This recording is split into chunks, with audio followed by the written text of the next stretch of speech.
sinasabi natin na meron nga ba talagang kabuluhan ang ating buhay? Di po ba yun lang lahat ang hinahanap natin? Ano ang kahulugan ng aking buhay? Tanungin mo nga ang katabi mo, bakit ka ba nag-abroad? Yun ba ang dahilan para magkaroon ng kabuluhan ng iyong buhay kaya ka nag-abroad? Amen? Sometimes we get confused because we're mixing up things. Sometimes we equate yung mga bagay na parang kung saan ay parehas lamang po ang timbang. No, it's not. There's always be one weightier above all, and that's God. Kaya minsan po nakikita natin ang ating buhay na meaningless. Sabi mo sa katabi mo ulit, di ba hindi ikaw yon?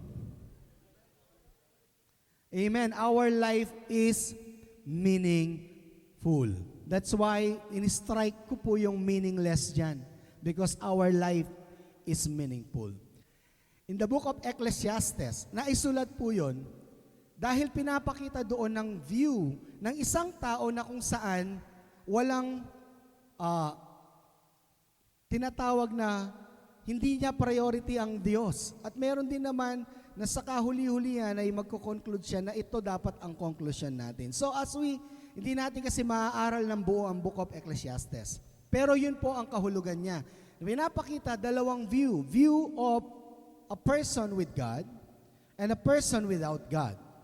So doon po natin makikita yung mga bagay na ito. Nilagay ko po dyan, what gives meaning to your life? Amen? You give meaning to my life. You're the Amen? Ano ba ang nagbibigay ng kahulugan sa iyong buhay? Magkaroon ng sariling bahay? Magkaroon ng maayos na pamilya? Yun ba ang magbibigay ng kabuluhan sa iyong buhay? Magkaroon ng maraming pera sa bank account? Magkaroon ng maayos na mga anak? Ano po ang kahulugan ng buhay sa atin? What gives meaning to our life? Ang lahat ng bagay na ito ay mga resources lamang. Amen? Hindi po ito ang source. So hindi po dapat doon na nagbibigay ng kahulugan sa ating buhay. Don't get me wrong, at pagpatuloy po muna natin. So for me, should be the source of life and not the resources of life. The one that should give meaning to our life should be the source of life and not the resources of life. Amen. Sometimes we mix up things na akala natin ang magbibigay po ng kahulugan sa ating buhay ay yung mga resources like yung binanggit ko, maayos na trabaho, maayos na kumpanya, maayos na pamilya. Akala natin yun ang nagbibigay ng buhay. Sa totoo lang, yun ang resulta ng buhay na meron ka. Amen? So kaya ang buhay natin, pag wala sa Panginoon, hindi natin magawa na magkaroon tayo ng pamilya na nasa Panginoon. Hindi tayo makagawa ng mga trabaho na kasama ang Diyos because the meaning of life for us, it's all about the resources. No. The meaning of life is the source of life. Amen?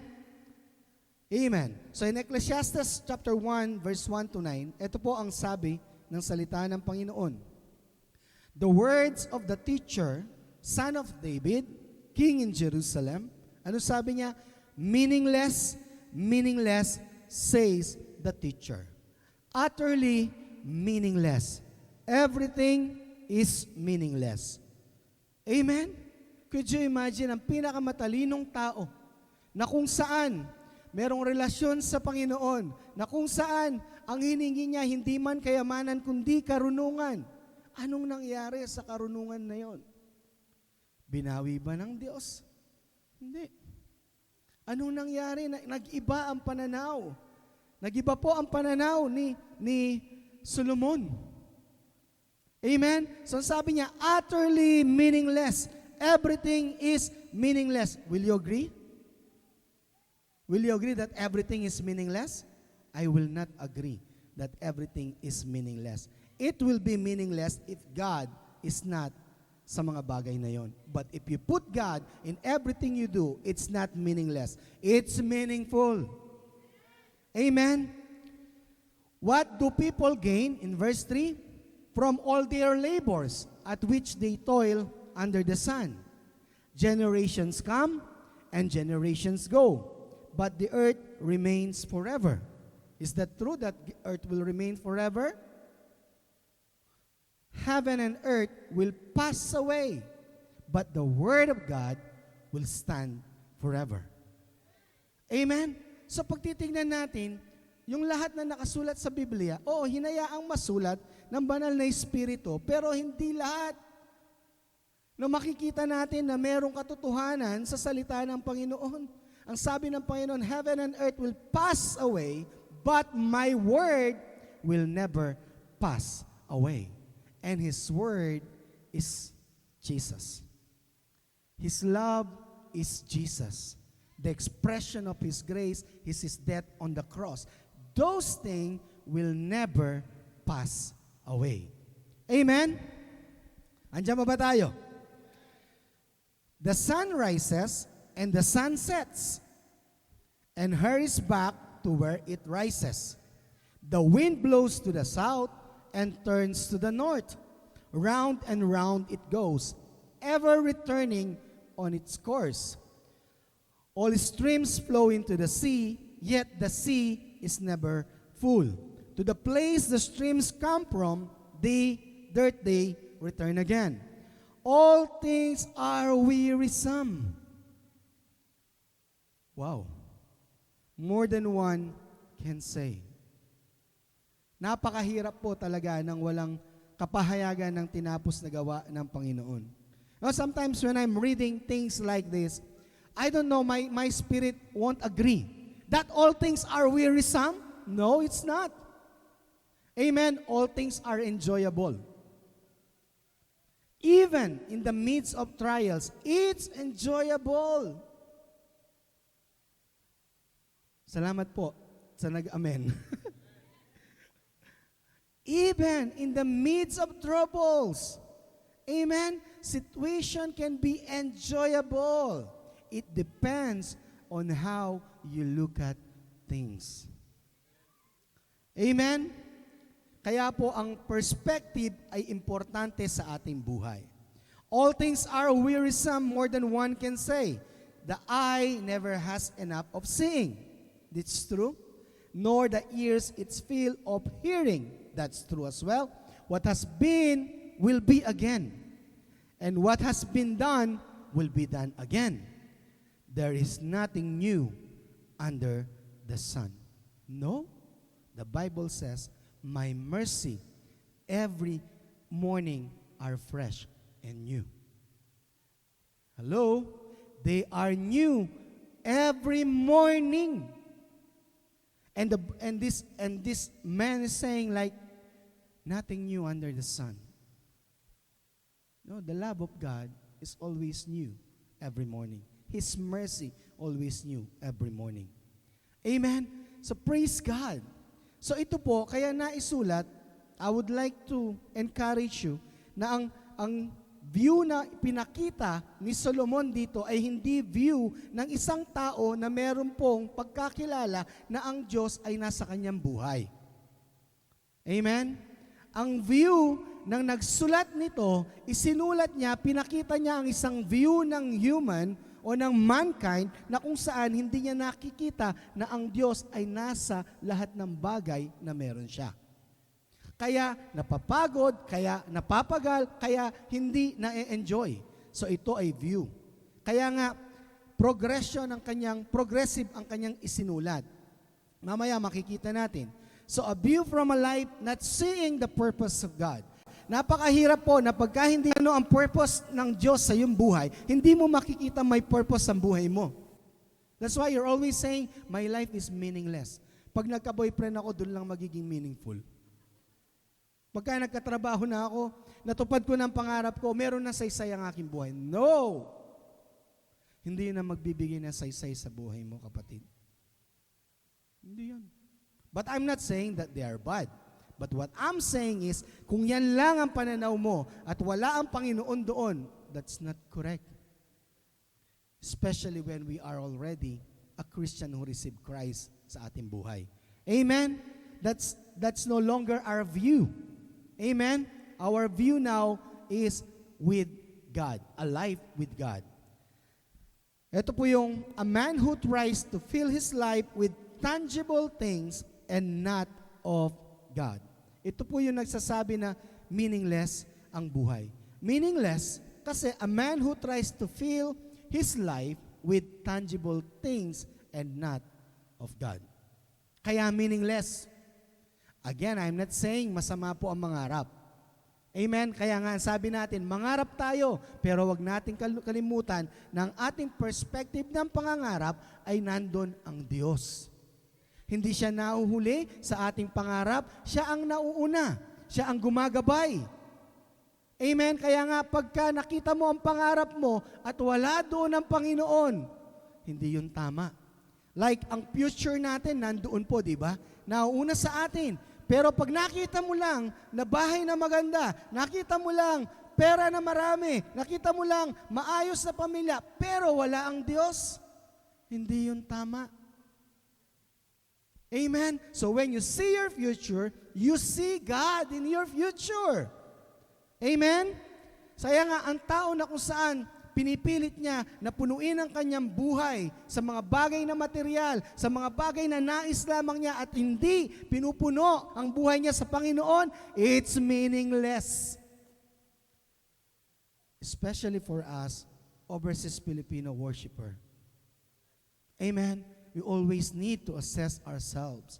Madali pong mambulag ang yaman. Madali pong mambulag ang pangarap. I'm just reminding you, huwag niyong tanggalin ang Diyos doon. Alam na alam mong wala na ang Panginoon pag hindi mo na siya nakikita sa future mo. Hello? Amen? So that's why, yung writer po ng Ecclesiastes, in chapter 12, verse 1, ito po ang kanyang sinabing conclusion. Remember your Creator. So marami kasing nasulat.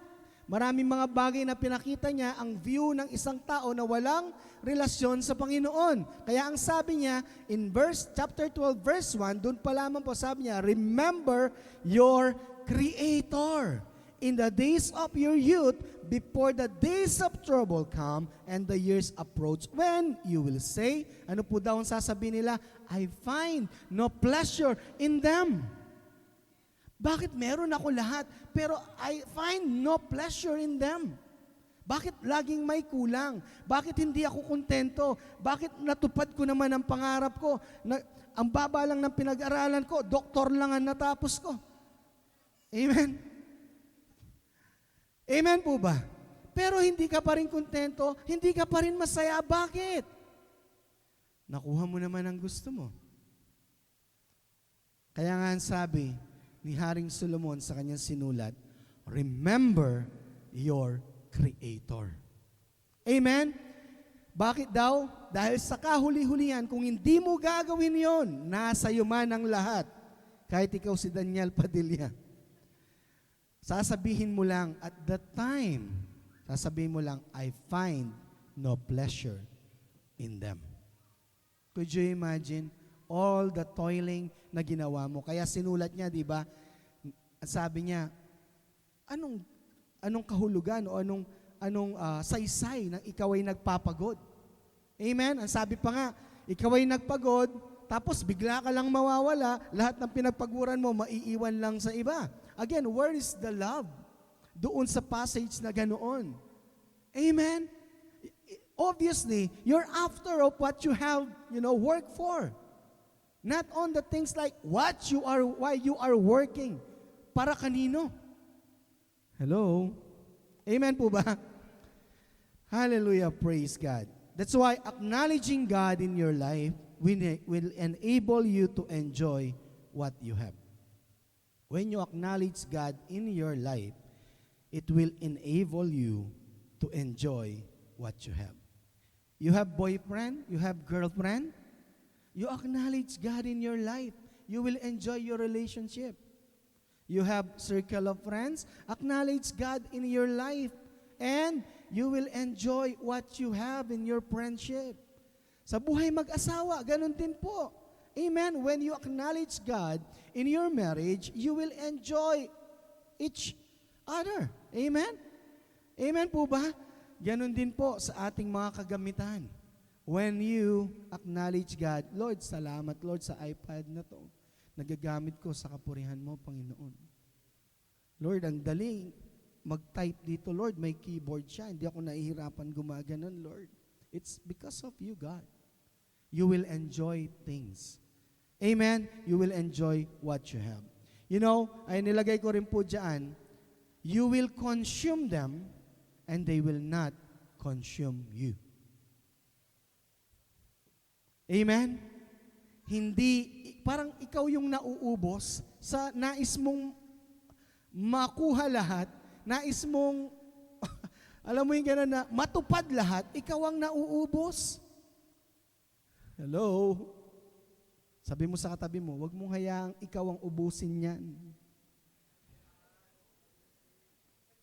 Wag. Amen? We should consume them. We should enjoy them. We should enjoy our relationship. We should enjoy what we have. We should enjoy our coworkers. We should enjoy our employer. We should enjoy our children. We should enjoy each and every one that God has given us. Amen? And how you will enjoy things kung saan pag hindi na maganda if your perspective is the perspective of this world? No, you will not enjoy it. But if your perspective is the perspective of God, on how God sees things sa ating pong buhay, you will for sure enjoy each and every moment na lumilipas sa ating buhay. Amen? So ganun din po tayo na parang ang puno ay dahil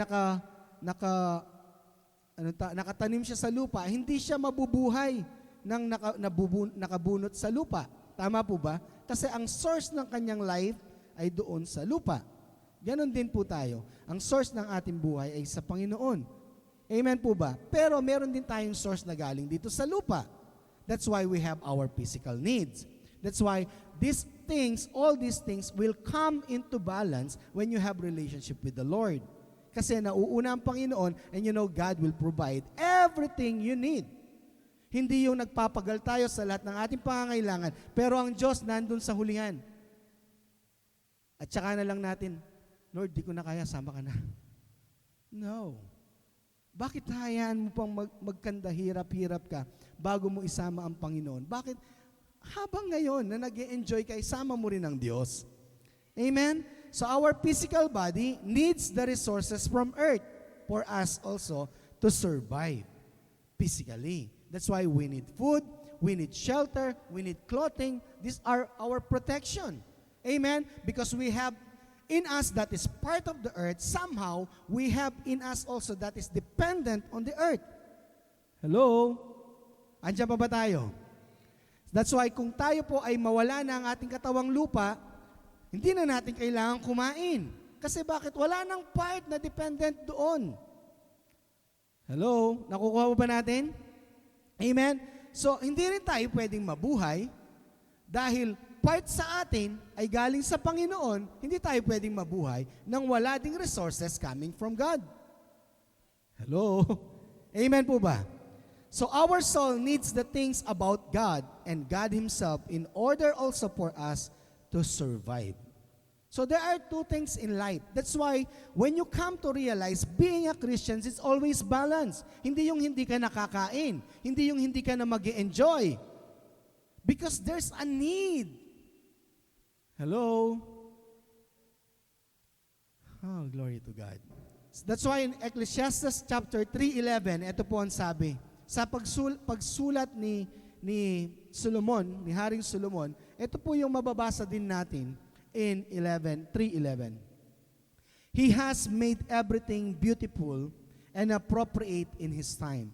Kaya nga meron tayong kanta na, He makes all things beautiful in His...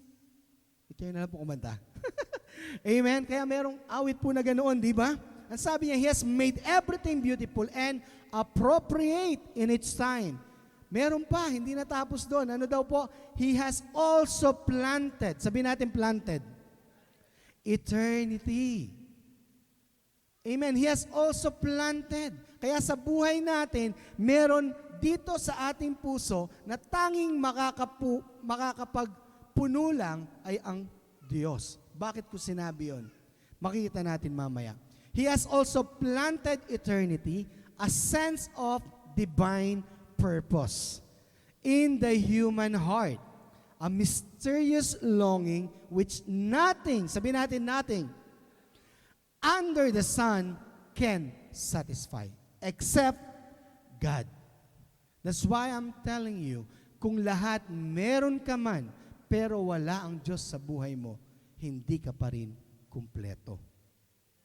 Lagi pa rin may kulang. Because the Creator, our Creator, planted eternity sa ating puso. Nang sa ganon, makita mo ang pangangailangan mo sa Kanya. Hello? Kaya nga minsan, pag tayo nagmahal ng tao, anong pinapakita natin sa Kanya? Pagmamahal na hindi kayang ibigay ng iba para hindi ka iwanan. Tama po ba?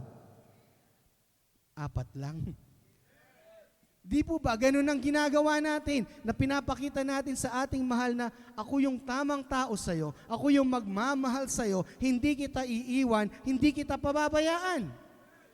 Bakit ginagawa yon? Kasi nga, merong part na kung saan sinasabi mo sa Kanya, hindi ka masasatisfy sa iba kasi ako lang ang makakagawa niyan. Amen? Ganon din ang Panginoon, hindi ka masasatisfy sa iba kasi Siya lang ang makakagawa noon. Sabi mo sa katabi mo, si Lord lang. Amen? Glory to God. So, a mysterious longing which nothing under the sun can satisfy except God. Yet, man cannot find out, comprehend, grasp what God has done, His overall plan from beginning to the end. Kahit ngayon na alam nating mapagmahal ang Diyos, kahit ngayon na alam natin na ang Kanyang biyaya ay sobra-sobra sa ating buhay, hindi pa rin natin lubos maunawaan. Tama po ba? Amen? Andiyan pa ba tayo? Amen. So ang purpose po ng Panginoon in creating all tangible things is to supply man's physical needs. That includes your partner. That includes your friends. So lahat ng tangible things sa buhay natin, God supply it to supply man's physical needs. Amen? Purpose po niya yon. Pero hindi lang doon, di po ba? Pagka tayo nagkakaroon ng satisfaction sa ating physical na kalagayan, nakukuha natin purihin ng Diyos at nauunawaan natin ang pag-ibig niya sa ating buhay. So it's a domino effect. But what I'm just telling you, kung mga tangible things na ito, ang purpose nila sa buhay natin is to supply man's physical needs. Hello? Amen? That's why in Ecclesiastes chapter 3, verse 12 to 13, ito po ang sabi ng salita, I know that there is nothing better for them than to rejoice and to do good as long as they live. So ang purpose ng mga tangible things na to sa ating buhay is to enjoy them. Amen. Kailan mo lang hindi ma-enjoy ang mga bagay na tangible? When you are worrying about these things na mawawala sa'yo. Bakit ka mag-worry na mawawala sa iyong partner mo? Mahal na mahal mo naman siya. Bakit ka mag-worry na mawawala ang bahay sa iyo na maganda? Wala ka naman bagay na kung saan na ipag-aalala dahil baka bumagyo, magganito, ganyan. That's things that are not in our control. Amen? So mga bagay na kung saan ang nais ng Panginoon sa mga bagay na ating natatanggap ay atin pong i-enjoy. That's why in verse 13, the Bible says, and also that every man should eat and drink and see and enjoy. Sabihin natin, enjoy. The good of all his labor. Bakit daw? It is the gift of God. Sabi nila, hindi, mapapahamak yan. No, you will not. No, hindi ka mapapahamak pag alam mo na lahat na yan ay regalo mula sa Panginoon. Dahil ang regalo, pag alam mo na mahal mo ang Diyos, lahat ng regalo, iingatan mo. Could you imagine kung binigay nyo sa akin to, tapos ibabalibag ko lang? Matutuwa ba kayo? Wala akong pagpapahalaga sa inyo. Pero tayo na mga Kristiyano na may pagpapahalaga sa Diyos, pag nakita mo na ang bawat meron ka regalo ng Panginoon, hindi mo yan basta lang lulustayin. Hindi mo lang yan basta gagamitin sa kung saan. Amen? Pagpapahalagahan mo dahil regalo yan ng Diyos. That's why, bakit nilagay pa? This is a gift of God. So you will realize, if you have what we call like, Lord, mahalaga ka sa buhay ko. Alam ko, binibigay mo lahat, pero ayoko naman abusuhin ka sa bagay na to. May pagpapahalaga ka sa Kanya. Amen? Kaya pahalagan mo ang regalo na ibinigay. So enjoying our life is a gift of God. So nakakita ka na ba ng, sumobra nag-enjoy, sinira ang sarili. Hindi yun enjoyment. That's destroying yourself. That's totally different. Ang tao na merong relasyon sa Panginoon na tama ang kaisipan, hindi niya sisirain ang kanyang sarili. Amen? That's destroying yourself. You're not enjoying yourself. Ay, sabi ni Pastor, eat and drink. Ano na lang ako, kakain at magwawalwal na. Enjoy ko lahat. No. Enjoying is not, or it's totally different from destroying. Amen? Clear po ba tayo doon? That's why in 1 Timothy chapter 6 verse 17, this is what Paul commanded to Timothy. Command those who are rich. Sino po yung rich dito? Ba, ilan lang tayo? Sino po ang rich dito? Lord, mayaman sila. Amen. Sino po ang mayaman dito? So may sinasabi po sa atin ang salita ng Panginoon. Command those who are rich in this present world not to be arrogant. The Bible says, command those who are rich in this present world not to be arrogant, nor to put their hope in wealth.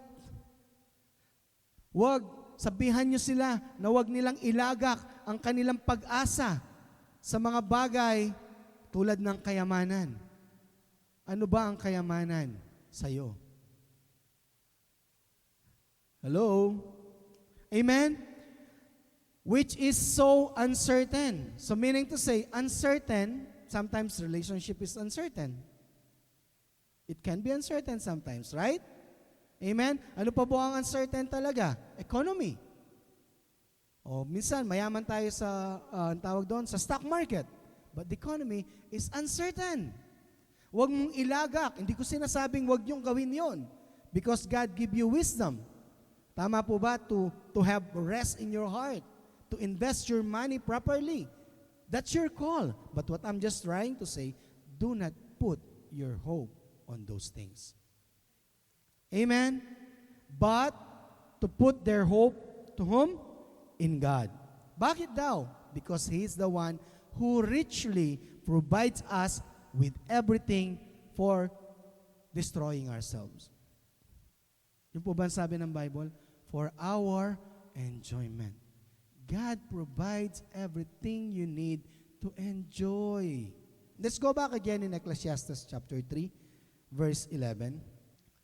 Binasa na po natin kanina yan. Ang sabi dyan, He has planted eternity, a sense of divine purpose. Nakakita na kayo ng naglalarong bata na kung saan yung mga shape, nakita nyo na po yon? Di ba yung mga shape, yung mga bata, pilit nilang pinapasok yung square sa circle. Tama? Kahit anong pilit mo, hindi yun pwede. Tama po ba? Hindi yun yung sakto. So pag pinilit mo ng pinilit, anong mangyayari? Mawawasak. Masisira. Maaring may pasok mo doon sa loob nung kahon na yon, pero masisira. Amen? May iba naman, square, ipapasok yung circle, papasok, pero hindi pa rin pupunan ang buong size nun. Meron pa rin emptiness, both sides. Tama po ba? Amen po ba? So yun po ang ginawa sa atin ng Panginoon. He planted eternity. So the only thing that can fill this eternity is the eternal. Ulitin ko, no one can feel that eternity, only the eternal. So yung eternity na yon, siya lang ang tanging makakapagpunan. So kaya pag wala kang Diyos sa iyong buhay, laging empty, laging void. Amen? Amen po ba? So no one can feel that eternity, only the eternal. That's why in John 3:16 ang sabi niya, those who receive my Son, they will not perish, I will give them eternal life. You know why you have eternal life here on earth? Because the one who is eternal lives in you. It's simple as that. Dahil yung eternal na being is living in you. That's why we have this eternal life here on earth. Sabi nila, pag namatay ka, doon ka pala magkakaroon ng eternal life.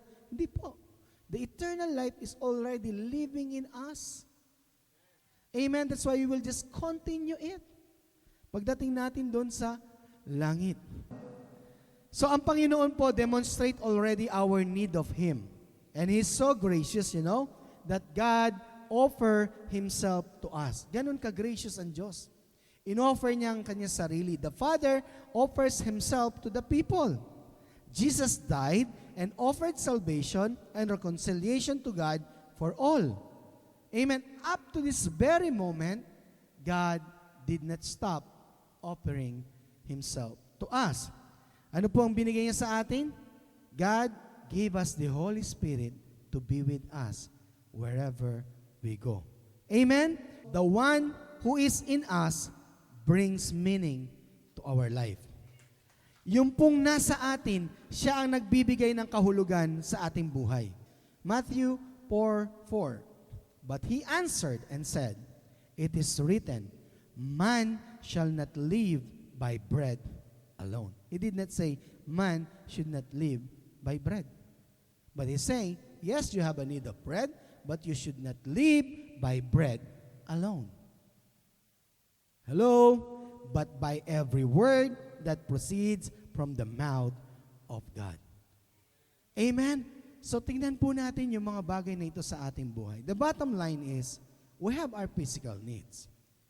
But, yes, even if you will get all the things that you need in life, for you to have an enjoyable life, but without God in you, ang sasabihin mo lang, I find no pleasure in them. Amen? So we should be provided physically and also spiritually. Amen?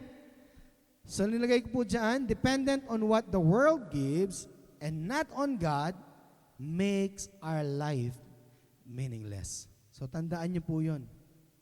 Yung dependent on what the world gives and not on God makes our life meaningless. Amen? Depending on God, the one who graciously providing for us makes our life meaningful. So dalawa lang ang pipiliin mo. You depend on God or you depend on the word the world gives. So, meaningless. So, ang sabi po, meaningless, life dependent on resources. Okay? Meaningful, life dependent on the source. So don't depend on the resources, depend on the source. Depend on God. Why? Because they go on opposite direction. So if you're going south or going west, the other is going east. You will not meet. Kaya ang buhay natin papunta sa bagay na kung saan na hindi maganda. Pero yung papunta ka sa Panginoon, you know why? Ang sabi niya, because blessing will overtake you. Meron din blessing doon sa pakaliwa, pero wala ang Diyos. Meron din blessing dito sa pakanan, pero nandun ang Diyos. So depend on the source. Do not be dependent on the resources. It will just one day mawawala lahat. But the source will remain forever. Amen? Palapanan naman natin ang Panginoon.